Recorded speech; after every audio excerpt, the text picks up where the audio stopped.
Copy of the bid proposal.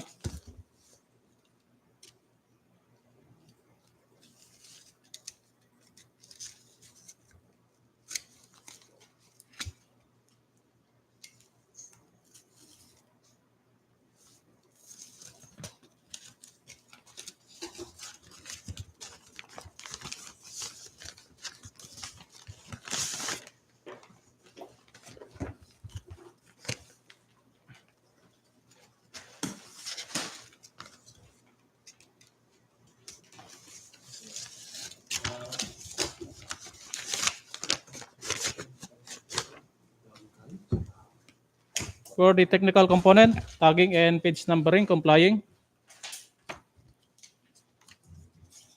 So first we have the PhilJEPS registration, Platinum membership, valid until January 22, 2025.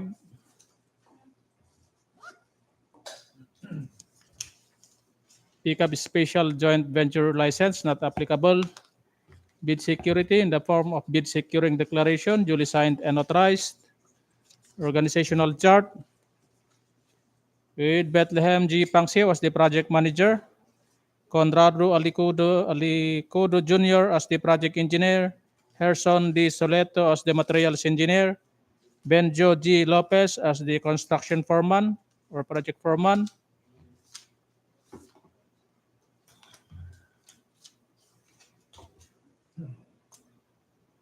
Bobby Rolando U. Pangsio as the health and safety officer 2.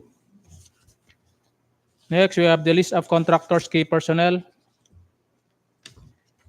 The list of contractors, major equipment. Omnibus sworn statement. Omnibus sworn statement stating that Bethlehem G. Pangsio of legal age, single, Filipino, and residing at Purukdatu, Bulano, Tabuk City, Kalinga, is the sole proprietor or authorized representative of EMS Construction with office address at Provincial Road, Purukdatu, Bulano, Bulano Norte, Tabuk City, Kalinga. That as the owner and sole proprietor or authorized representative of EMS Construction, Bethlehem G. Pangsio was the full power and authority to do, execute, and perform any and all acts necessary to participate in the bidding for 24 PL 0101. That EMS Construction is not blacklisted or barred from bidding by the government of the Philippines or any of its agencies, offices, corporations, or local government units, foreign government, or foreign or international financing institution whose blacklisting rules have been recognized by the GPPB. That each of the documents submitted in satisfaction of the bidding requirement is an authentic copy of the original, complete, and all statements and information provided therein are true and correct. That EMS Construction is authorizing the HOPE or its duly authorized representative to verify all the documents submitted. That the owner or sole proprietor is not related to the HOPE, members of the BAC, TWG, the BAC Secretariat, and the head of the Project Management Office or Implementing Unit, and the project consultants by consanguinity or affinity up to the third civil degree. That EMS Construction complies with existing labor laws and standards. That EMS Construction is aware of and has undertaken the responsibilities as a bidder. That EMS Construction did not give or pay directly or indirectly any commission, amount, fee, or any form of consideration, pecuniary or otherwise, to any person or official, personal, or representative of the government in relation to any procurement project or activity. That in case advance payment was made or given, failure to perform or deliver any of the obligations and undertakings in the contract shall be sufficient grounds to constitute criminal liability for swindling or the commission of fraud with unfaithfulness or abuse of confidence through misappropriating or converting any payment received by a person or entity under an obligation involving the duty to deliver certain goods or services to the prejudice of the public and the government of the Philippines pursuant to Article 315 of Act No. 3815, Series of 1930 as amended, or the revised Penal Code. Signed, Bethlehem G. Pangsio, duly notarized. Next, we have the statement of all its ongoing government contracts, including contract awarded but not yet started. Statement of single largest completed contracts. Net financial contracting capacity. Affidavit of site inspection duly signed and authorized. DTI certificate of registration valid until December 9, 2024. Mayor's permit valid until December 31, 2024. Latest income and business tax returns. Tax clearance valid until January 16, 2025. Pickup license with a validity period from July 1, 2023 to February 11, 2025. Audited financial statement. Contractors materials minimum testing requirement. Integrity pledge duly signed and notarized. Duly signed bid documents. S-curve with bar chart. And part CPM.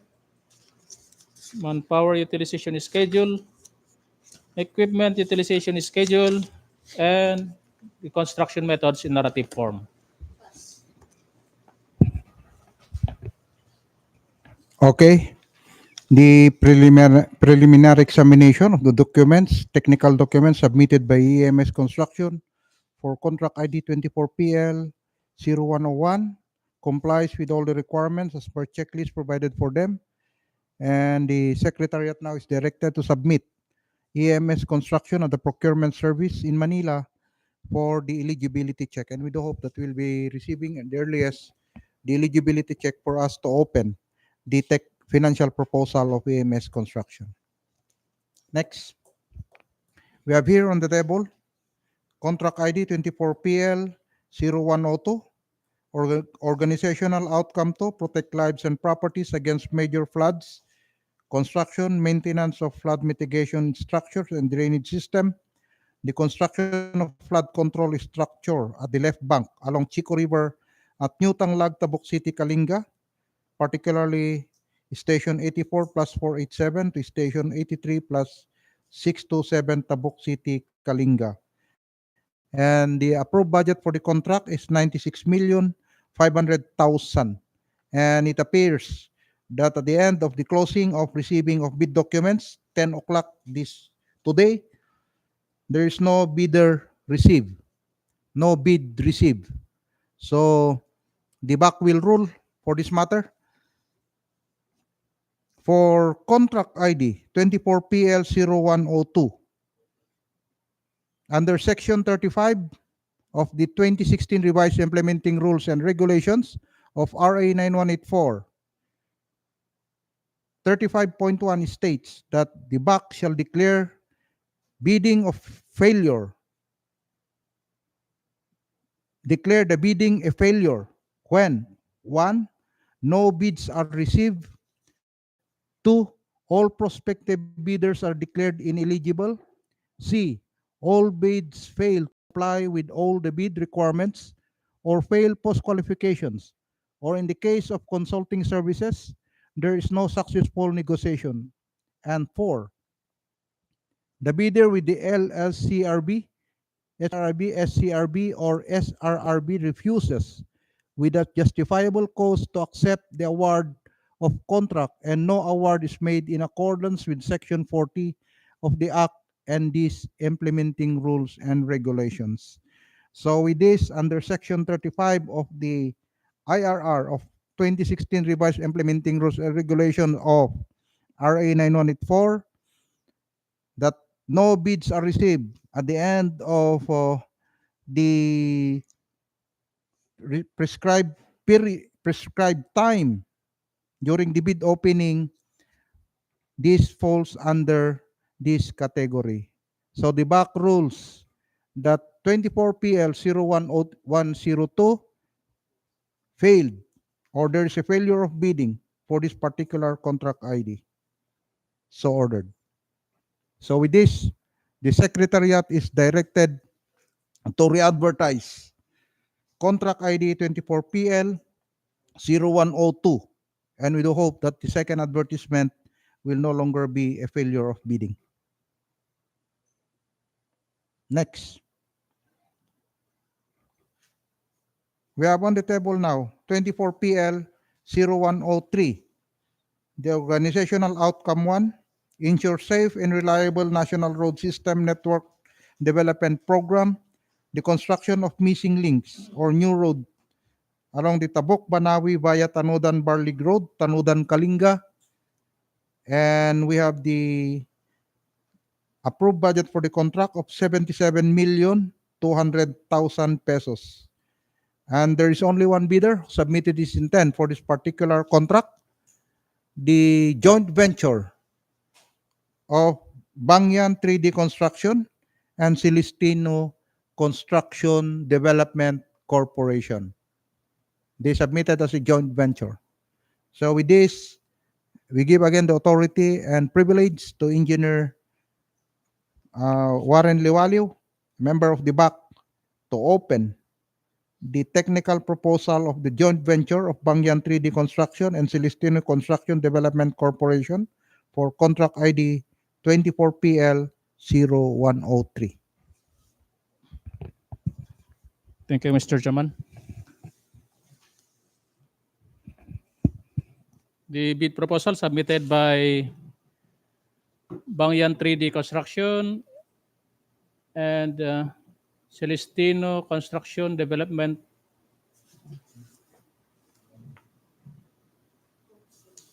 Corporation joint venture for 24PL0103 was received at the Procurement Unit Office on August 19, 2024 at 9:21 a.m.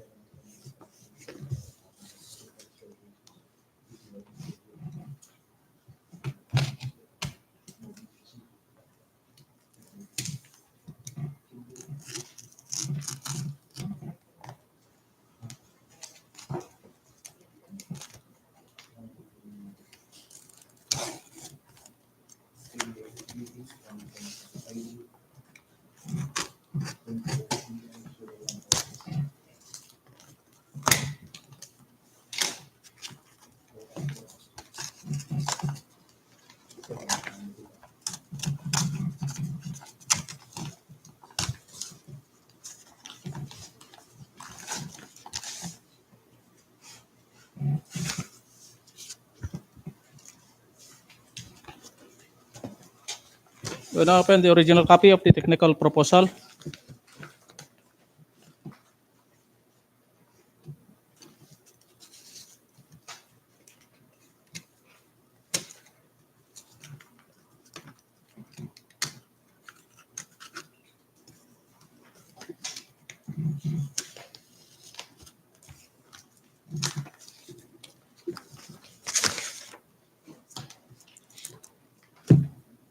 For the technical proposal, tagging and page numbering complying.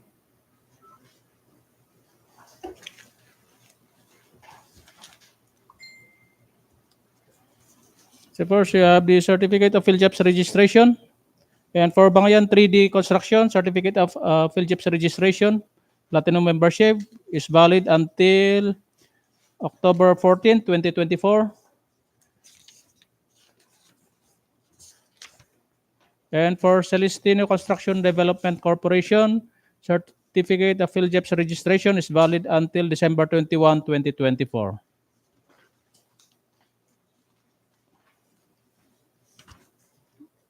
For the pickup special JB license, for Bangayan 3D Construction, Celestino Construction Development Corporation joint venture, special contractor's license is valid until with the validity period from August 19, 2024 to August 19, 2025. Next, we have the bid securing declaration. Duly signed and authorized. Organizational chart for the contract with Max P. Dugyang III as the project manager. Mark Kennedy Pilingayo as the project engineer, Leonard C. Batara as the materials engineer,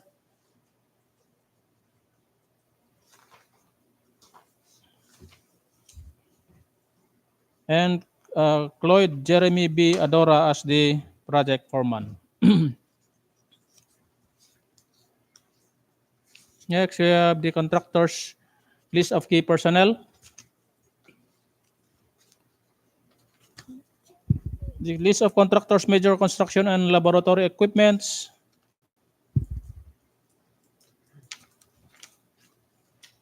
Omnibus sworn statement.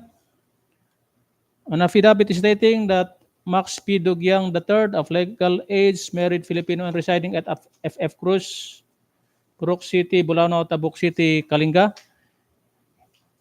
After having been duly sworn in accordance with law, do hereby depose and state that Max P. Dugyang III is the duly authorized and designated representative of Bangayan 3D Construction, Celestino Construction Development Corporation, joint venture with office address at FF Cruz, Purok 6, Bulano, Tabuk City, Kalinga. That Max P. Dugyang III is granted full power and authority to do, execute, and perform any and all acts necessary to participate in the bidding for 24 PL 0103. That Bangayan 3D Construction, Celestino Construction Development Corporation joint venture is not blacklisted or barred from bidding by the government of the Philippines or any of its agencies, offices, corporations, or local government units, foreign government or foreign or international financing institution whose blacklisting rules have been recognized by the GPPB. That each of the documents submitted in satisfaction of the bidding requirement is an authentic copy of the original, complete, and all statements and information provided therein are true and correct. That Bangayan 3D Construction, Celestino Construction Development Corporation joint venture is authorizing the Hope or its duly authorized representative to verify all the documents submitted. That none of the officers, directors, and controlling stockholders of Bangayan 3D Construction, Celestino Construction and Celestino Construction Development Corporation joint venture is related to the Hope of uh, Hope, members of the BAC, TWG, the BAC Secretariat, the head of the Project Management Office or in-user unit, and the project consultants by consanguinity or affinity up to the third civil degree. That Bangayan 3D Construction, Celestino Construction Development Corporation joint venture complies with existing labor laws and standards. That Bangayan 3D Construction, Celestino Construction Development Corporation joint venture is aware of and has undertaken the responsibilities as a bidder.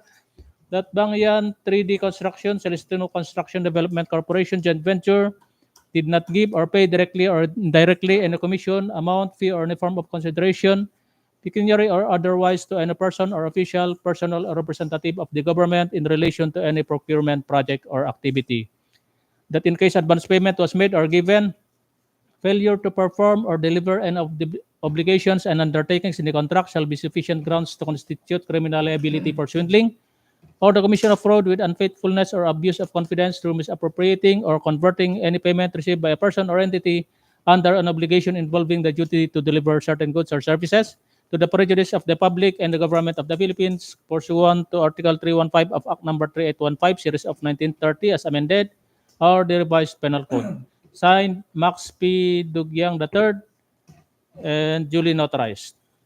Next, we have the statement of all its ongoing government and private contracts. We have the statement of single largest completed contracts, net financial contracting capacity for Bangayan 3D, and for Celestino Construction Development Corporation. We have the affidavit of site inspection, duly signed and notarized. DTI certificate of registration. For Bangayan 3D, DTI certificate of registration is valid until January 8, 2025. And for Celestino Construction Development Corporation, we have the SEC registration. Mayor's permit for Bangayan 3D Construction. Mayor's permit is valid until December 31, 2024. And for Celestino Construction Development Corporation, mayor's permit is valid until December 31, 2024. Latest income and business tax returns, tax clearance. For Bangyan 3D Construction, tax clearance is valid until October 9, 2024.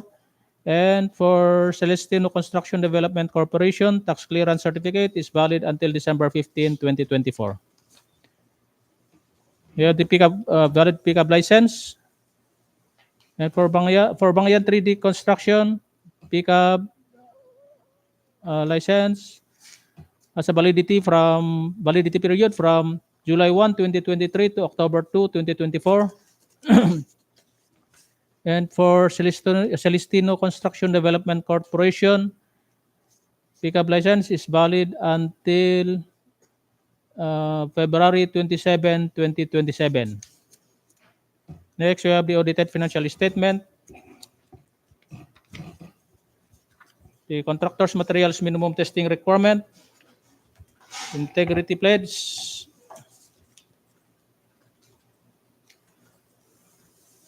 we have the S-curve with bar chart, and per CPM,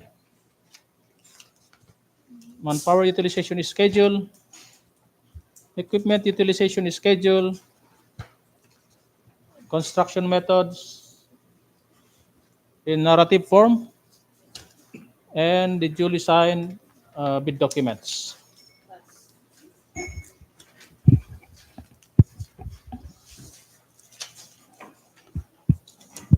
Okay.